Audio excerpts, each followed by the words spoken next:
Remember, you can find exclusive videos in full on BitChute, such as this one. Hello, today is November 21st, 2020, and the time is 11:54 a.m. I've talked extensively about the social experiments that were done online, for example, with the color of dress, blue or white dress, as well as the audio version of that with the word Yanny and Laurel. And what's really interesting is both these examples are completely the opposite, and how people either seen, for example, a white dress or a blue dress, as well as either heard the word Yanny or Laurel. Now, I know there's a lot of people trying to understand this and come up with these theories and everything else. Tons of videos on the aftermath of it. But the fact remains is there was a divide. People seen or heard one or the other. And when you compound this with how a lot of these social justice movements, even a year ago, before current events, were convincing people of all sorts of nonsense, going against everything natural and good, people began to identify as all sorts of crazy things, from identifying as an animal to the opposite of how they were born, to, you just name it, across the board. And this is not by some fluke or chance. This didn't even evolve naturally on its own. For example, social standards, traditions, and values from the days of old evolved over time and were, as a descriptive, positive things to ensure the prosperity and survival of the human species and social cohesion and everything else. And all that was erased. History was erased. We see that, plenty of that, just, taking down statues and everything else and rewriting books. And then different groups started to identify with times in history and everything else. None of this, again, was something that evolved naturally. It was imposed. And all these online social experiments, for example, were testing the population. For those who participated, for example, with the dress and the words. And there's other social experiments as well that, online as well as socially, that the waters were being tested to see where the population was at, and who seen what determined, well, it was to determine what's happening now. And most people just accepted whatever. And this was an indication to whoever's imposing whatever and whatever's to come, realized, perfect, the majority will comply with whatever. Now, aside from my mother not wanting me dead, whatever, I realized something on top of all that, where her and I are complete opposites. And it saddens me. And I've talked to a lot of people who talk about their family and their friends, how sad it is, how they are part of the majority. Say, for example, talking with Christians and them saying, how they see their family members or friends not being saved, using the Christian terminology. And you don't even have to be a Christian. I mean, this applies to anyone, because there's a lot of people who, for example, are atheists, who are not going along with any status quo, anything that's being imposed, social justice movements and stuff. And they sit back and watch their family and loved ones go along with the majority, all this nonsense and everything else. So everyone can relate to what I'm saying. I just use Christianity as an example just because. And it's sad, and it hurts, and it hurts me to see, despite everything that I went through with my mother, to see and realize that she's part of the most of the population that I refer to quite often.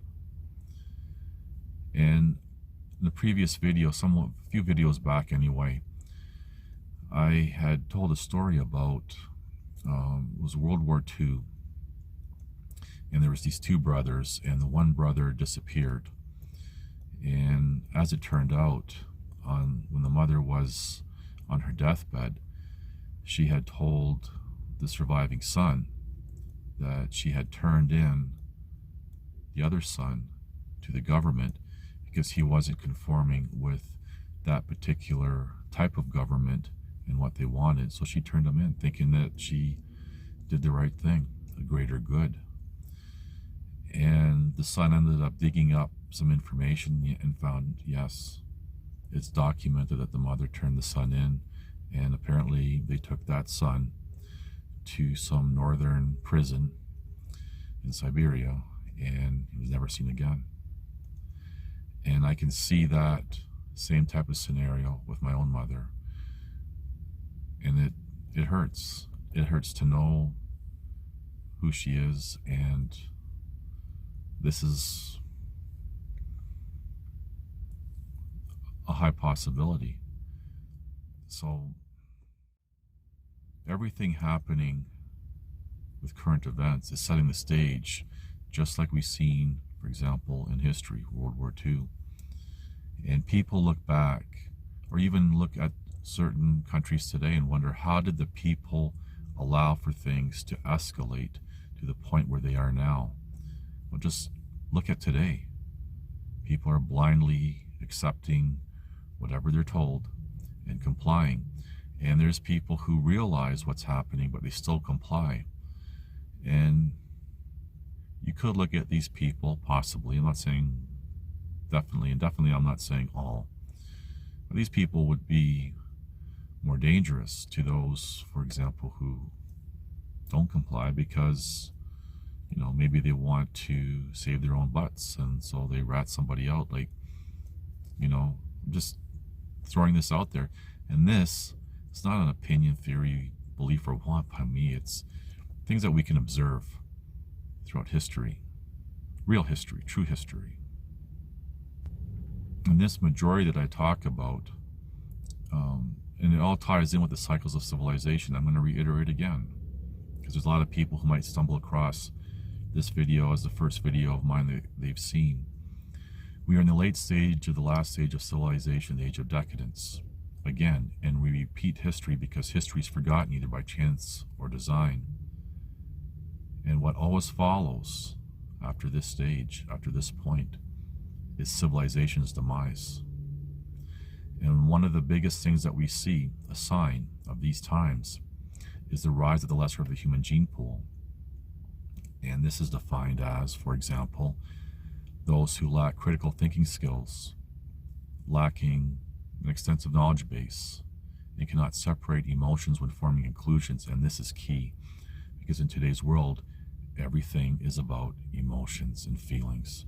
And because of this, people ignore facts. And I said in my last video, you can present facts all day long. It doesn't matter to these people. It's not about facts. It's about feelings. And this leads to total chaos. And, you know, I used an example in my previous video where someone had made a post and people were commenting, and I made a comment, and then it was just all attacks based on emotions.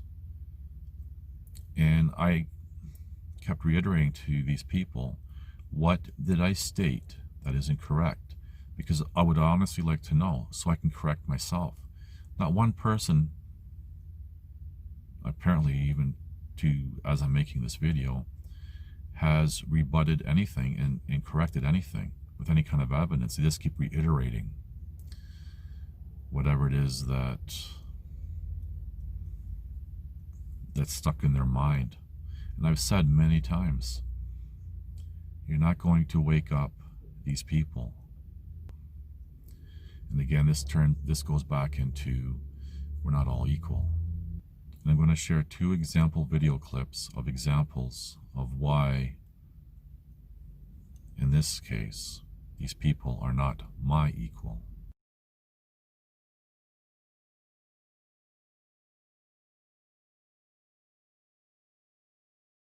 Professionally, in my 50 years, I worked in corrections, but not as a CO, more in the psychology department, while having another government position and businesses simultaneously, while being a fitness and martial arts instructor, focusing on bodybuilding and freestyle fighting, to having a great career in law as agent, with a placement in offers prosecuting, and revolutionizing the debt recovery world using litigation, all the while having the status of a peace officer when process serving and supply teaching public schools when I had time, to working in the mental health industry and former published author, to what I had been dealing with for the past 7 years, dealing with whistleblowing about police, judicial, political corruption, which all began by the false accusation by the female, and I tried to keep myself out of prison, fighting for truth and justice, not just for myself, but everyone.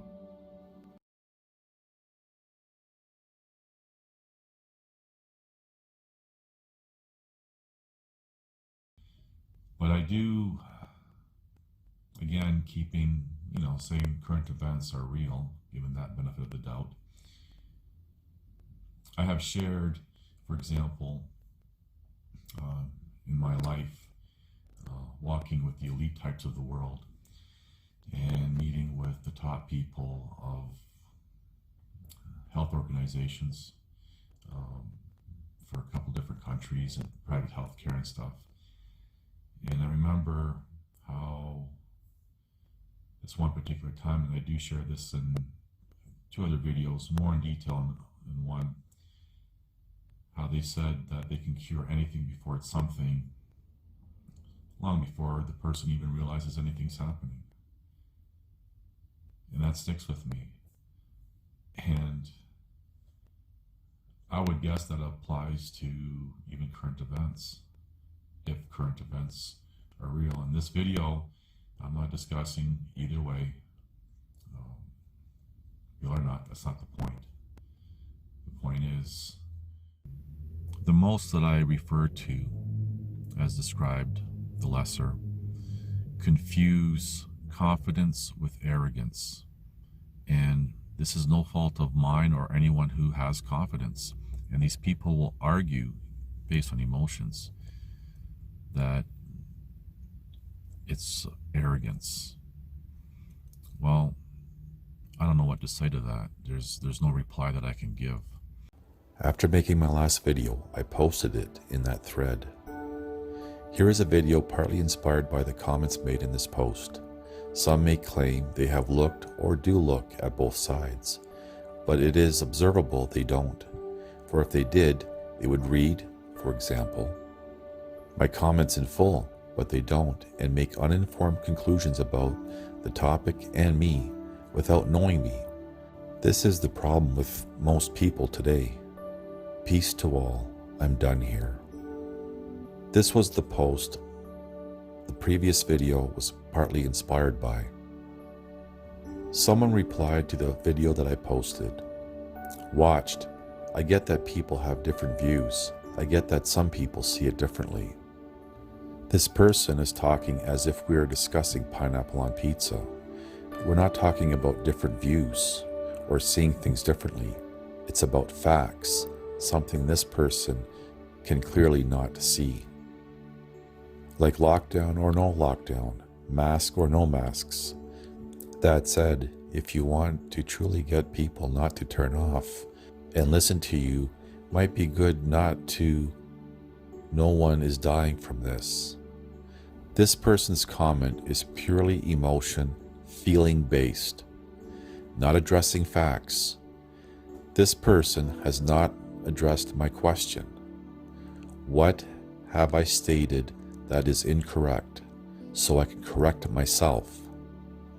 I guess after 9 months, people who have lost loved ones to this disease or know of people affected by this disease sees that as an insult. First off, this person has not stated or implied they were infected by this alleged disease or know anyone. This is true characteristics of a social justice warrior. The second point to highlight here is the uninformed conclusion, an assumption that current events are real and what is taking place is necessary. By doing so, you have made them angry before you can even get your point out. So maybe saying your view without those words might have people pay more attention. Again, this person is replying purely based on emotions. Now another person replies to that person by saying, exactly, and then continues on to address the person who made the post. Good for you for listening and being fair. I think you putting this post up, inviting conversation, and then sitting back is good for all of us. This person clearly does not understand what the original post is all about. It wasn't inviting conversation, rather making a statement. This, although frustrating, has at least been an enlightening conversation.